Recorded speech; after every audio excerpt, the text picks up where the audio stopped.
In this video, I will show how to adapt a couple of still lifes with burning candles to be painted on greeting cards. We will simplify the design because you will probably not be painting just one card, but several for all your family and friends. We will eliminate the background so that composition will be just on white paper. That will also speed up the process. This technique is called creating watercolor vignette. I will show you how to do it two ways. Detailed demonstrations for both of these still lifes with candles are here on my channel. I've left you the links in the description and also in the cards in this video. Here is the list of colors that I will use for the first vignette, and let's start painting. Each vignette will be painted in 3 steps, and the first step will be to paint the light. I'm basically giving my whole design a wash of yellow watercolor. Let's give it to our candle, to those Christmas decorations in the back. They are all lit by warm candlelight. I am leaving white for the flame on the candle and also for highlights on those bubbles, but it's really not that important because I will be using white gouache to bring back those highlights.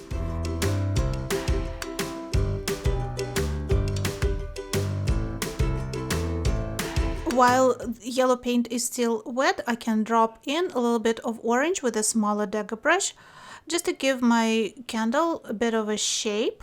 The sides will be slightly darker and also they have a little bit of red in them. We will start kind of separating them from the top.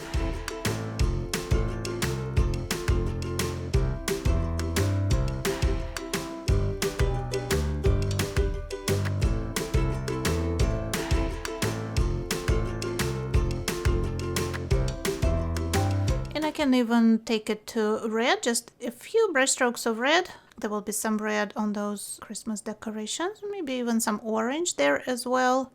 No precision is necessary. This is a very quick step.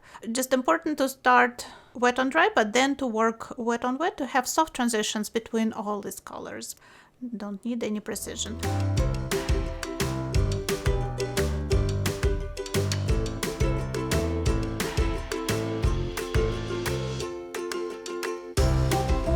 We'll have that garland, something sparkly on the right side. Again, it's all very free form, very quick brush strokes. So this is the first layer. I'm going to let it dry. I have 2 more layers to go. While this first vignette was drying, I painted another one exactly the same way because I want to show you 2 ways to do the vignette. But when you do it with your cards, instead of painting one card and waiting for it to dry and then painting subsequent layers, you can just get kind of an assembly line going and paint the lights on all of them, then paint all the midtones and then paint all the darks. And also add all the highlights in one go on all of them.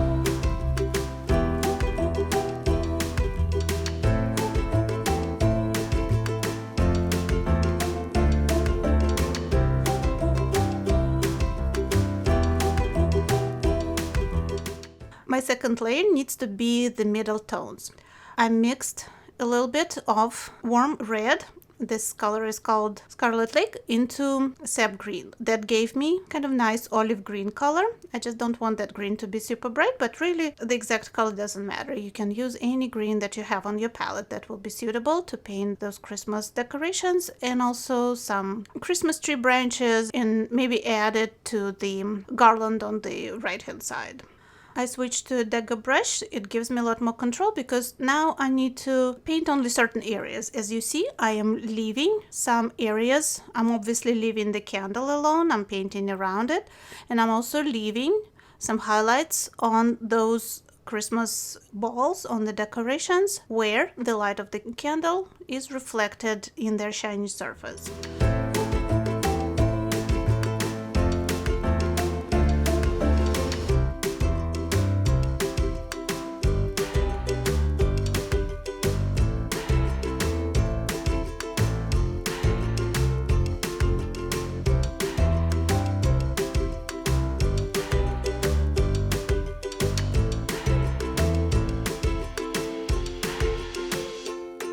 Let's start adding slightly darker areas right away. I have mineral violet and I'm dropping it into that wet green paint that I have and softening the transitions, lifting up paint where I need it so that light will still shine through that second layer of paint. Let's do all of them with fairly saturated color. I make it darker towards the candle. I left you the link to the reference photo for this Christmas motif in the description of this video. You can also find it in the initial tutorial where I painted this whole composition. Might be useful for you to look at the reference to see all those subtle color variations that I'm using as inspiration for my Christmas card.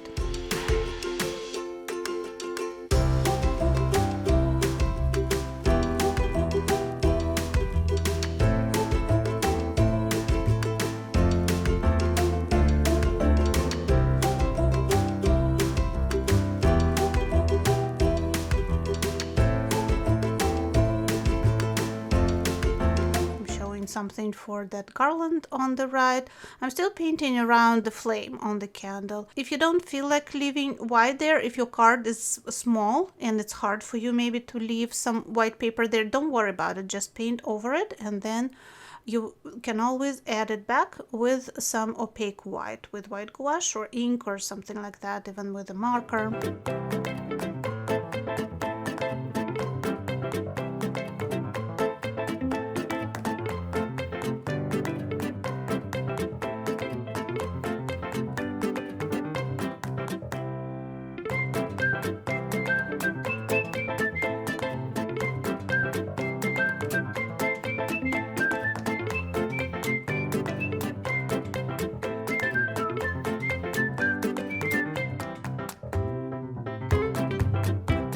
Let's paint some Christmas tree branches and also do some little squiggles on the right side to indicate that garland. And you see that I'm feathering out my brush strokes to create a nice edge around the candle, around my composition. Let's add some branches maybe behind there, just balancing my composition. This way I can create a finished composition without a background. So my grouping, my candle with some other objects looks like a finished piece of art on white background. So the edges are hard edges, and they are kind of part of that composition. They are Christmas tree branches and those decorations and the garland. I added a lot more of mineral violet, also mixed it with my sap green to create the darks in my painting. So I did not wait for the middle tone to completely dry. It dried just a little bit as I was working on it, and then I dropped the darks so that the transitions are softer. There wasn't very much drying time between second and third layer, between midtones and darks.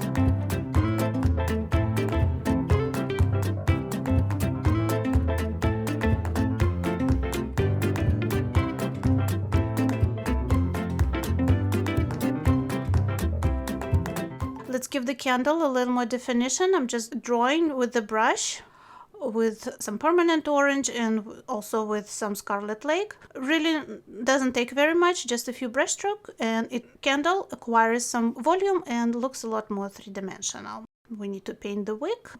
But for Christmas card, you probably don't want like hyperrealism, just so it looks nice. All right, so the first vignette is done. It has hard edges that are part of the composition.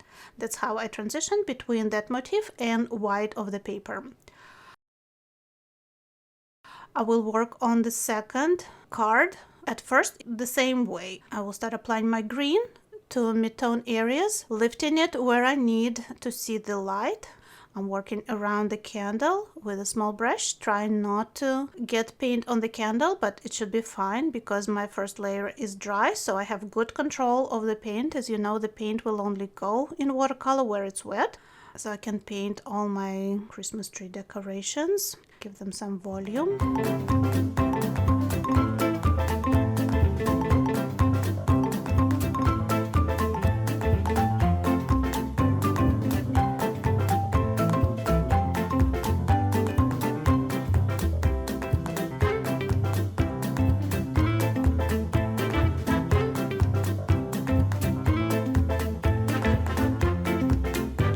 the garland on the right hand side. And using only a few colors is always a good idea, especially in watercolor. So I basically have one yellow, couple oranges, one green, a dark purple, and a dark blue. I will be adding it later. That's all I need, this whole motif, and it will look pretty colorful and festive. It doesn't require many colors to paint something colorful.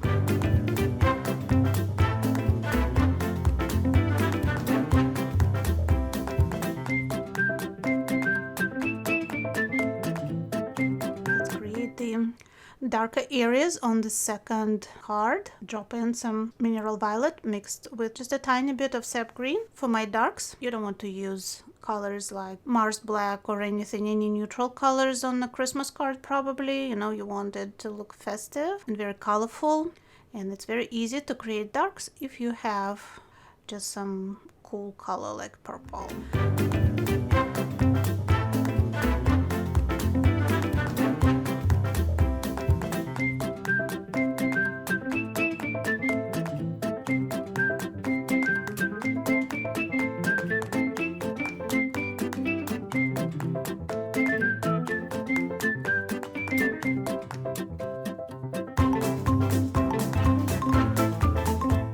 To create the vignette, in this case, I am going to soften the edges around my motif and kind of fade it into the white of the paper. So this one will have soft edges.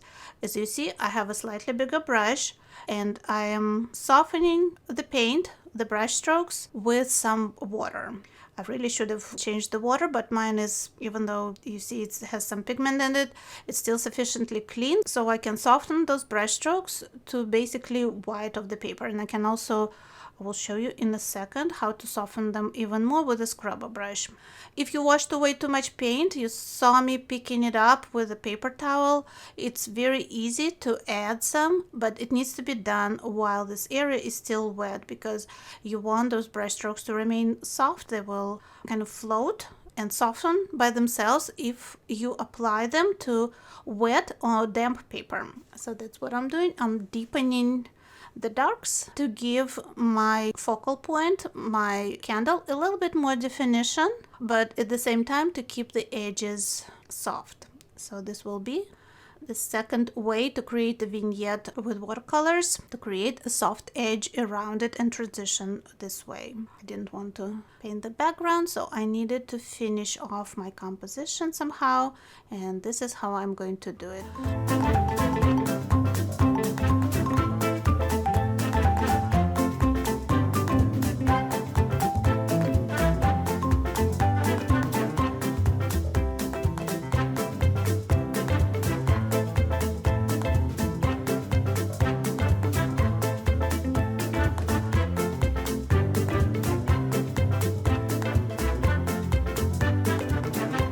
Going to use a little orange to give a little more definition to the candle, the same way as I did on the first one. I want the candle to stand out. I also dropped in some red into the garland, as you saw in just a minute ago. The wick will be very dark, so I need to remember to add some color there. And both of my vignettes are done.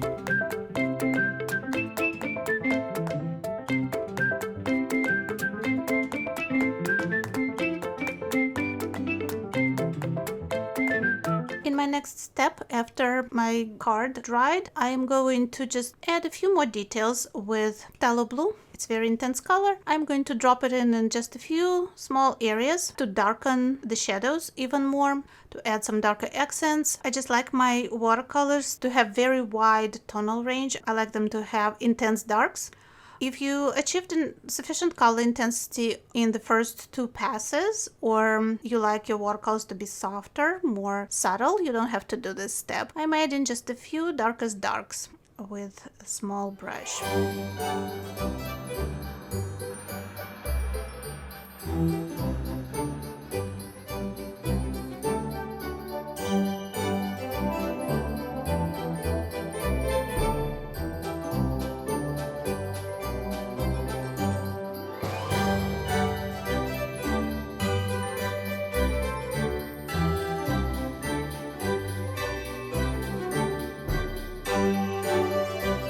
Some red, make it a little more festive. Sticking to a limited palette, but distributing my colors, kind of balancing everything I painted before. Maybe a little red on those Christmas tree decorations. After they dry, they lightened and can't really tell what color they are. I am working within my vignette. I'm not stepping outside of it because the outside edges are all done and defined with various brush strokes that I created in the second stage of working on this card.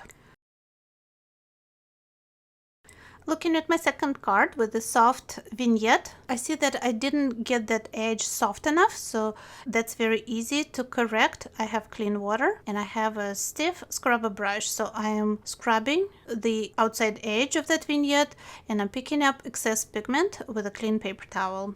And that way I can soften those edges and make even smoother transition between the vignette and the white of the paper. And I need to mention here that I was painting on good quality 100% cotton watercolor paper. If you're using lower percentage cotton or wood chip paper, you have to be very gentle with this stage. Maybe use a softer brush and not scrub very hard because it would be very easy to damage paper if you do this. This step is also optional. If you're happy with that visible edge on your card, that's fine too. I wanted just to show you that if you need to make corrections, that's very easy to do. All you need is just some clean water, and you don't even have to have a special scrubber brush. You can just use some sort of a stiff synthetic brush.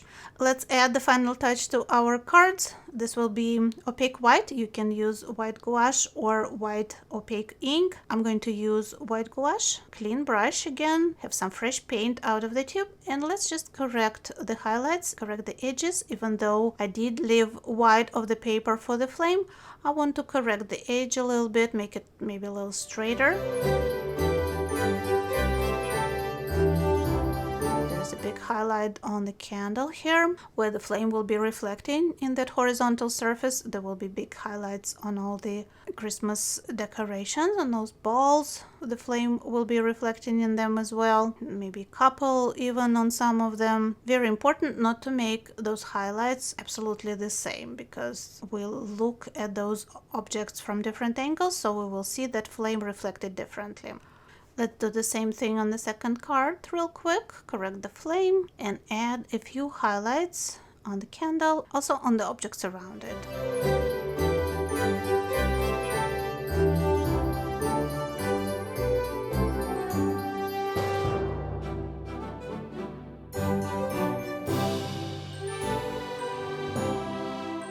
Here are the two cards with the same motif, but painted a little bit differently with a different edge around that focal point.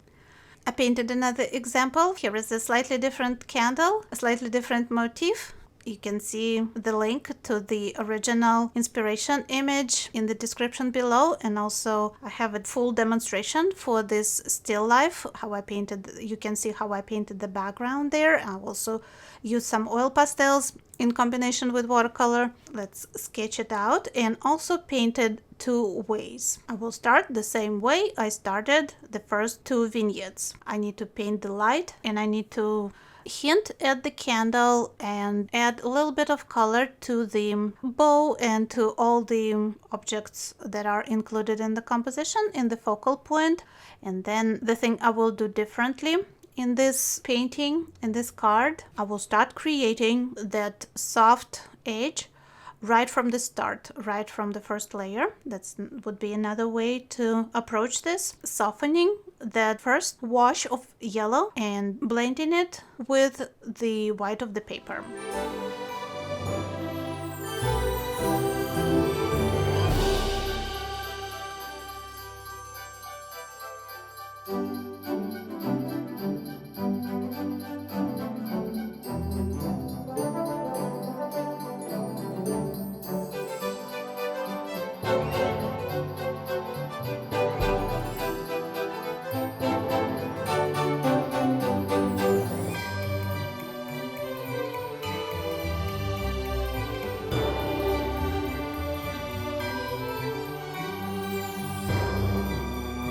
Let's do another one. Again, start with yellow, but this time let's leave the edges as hard edges. I'll just feather out my brush strokes, and this will give some movement, some visual interest to my card. And maybe I can also do a little bit splattering. It always looks interesting. And I will let this first layer dry.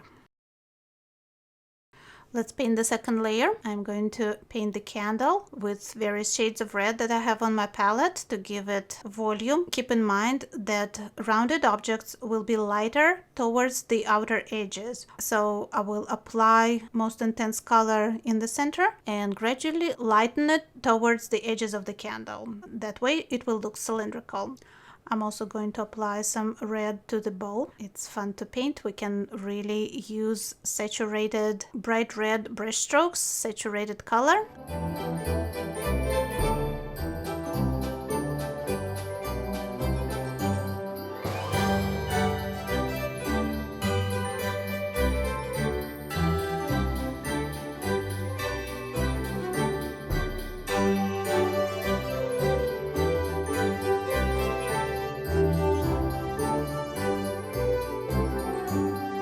There's a little round bell in the center here. Let's paint that.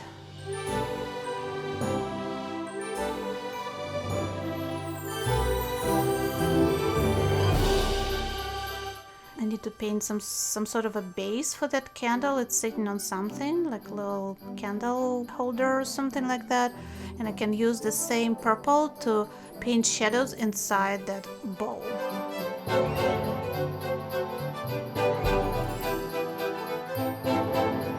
There's also a little pine cone, just a few brush strokes to hint at that. Don't have to go into any details. So here is the second layer. I let it dry. Now I'm going to paint the darks. I got a flat brush, some green paint, and I'm going to paint the Christmas tree branches. Very easy. Just a few brush strokes, just kind of you leave imprints of your brush and you get your Christmas tree branches painted. Feathering them out nicely so they get an attractive look.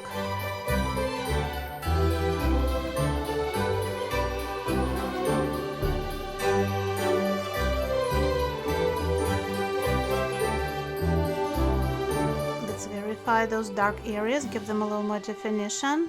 Because red was still damp when I was painting the first layer there, it kind of blended with purple, so I can give the edge of the bowl a little more definition, also a little more definition to that pine cone.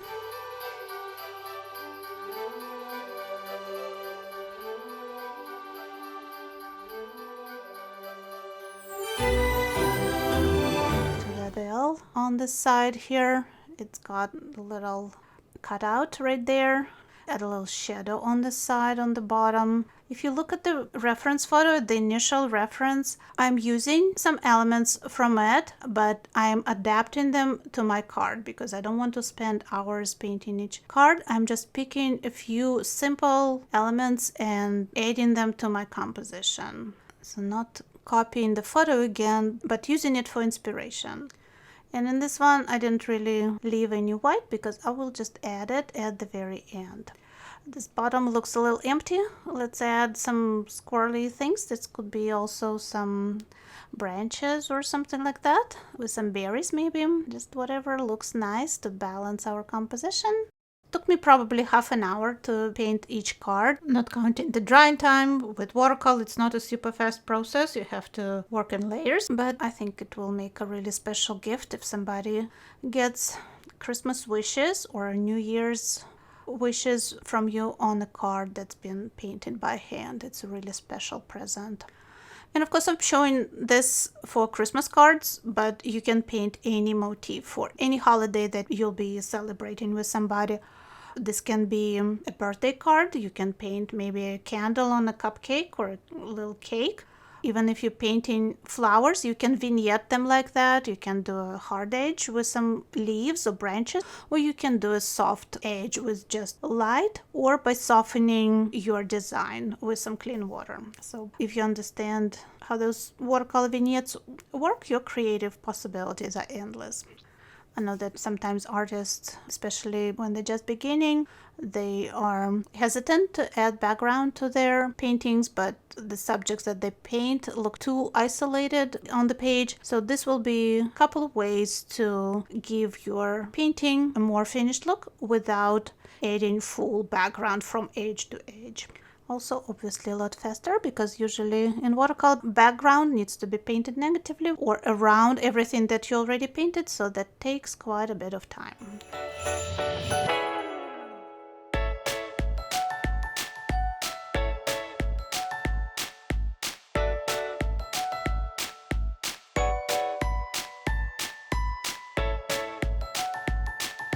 I'm going to sprinkle some of that red that I used to paint those berries. And we have a couple more examples of watercolor vignettes. I added highlights to these two vignettes the same way I did it on the first ones with fresh white gouache. I painted the candle flame. I decided to add some designs on the bow and also on the candle. I'm using white artist gouache that has the same binder as watercolor, so I was able to mix it with my yellow watercolor and create opaque yellow, and I used that on the second card to paint the design on the bow tie. I think it looked a little more organic, a little more like it belonged there. Using yellow instead of pure white, I also corrected that little bell that I have, gave a little more definition to my pine cone, a few highlights on the fir tree, on the Christmas tree. So pure white and also opaque yellow for finishing touches on these cards. And they're ready to be sent in the mail or given in person to some special people in your life. I hope this video got your creative juices going, and I hope you'll be painting those cards and sending some special messages to your loved ones. Thank you so much for watching this video, and I'll see you in the next one here on Tammy Rapp Studios channel. Help other artists to see this video by liking or sharing it. To see future videos, subscribe and click the bell button to be notified when they're published. Thanks again and stay creative!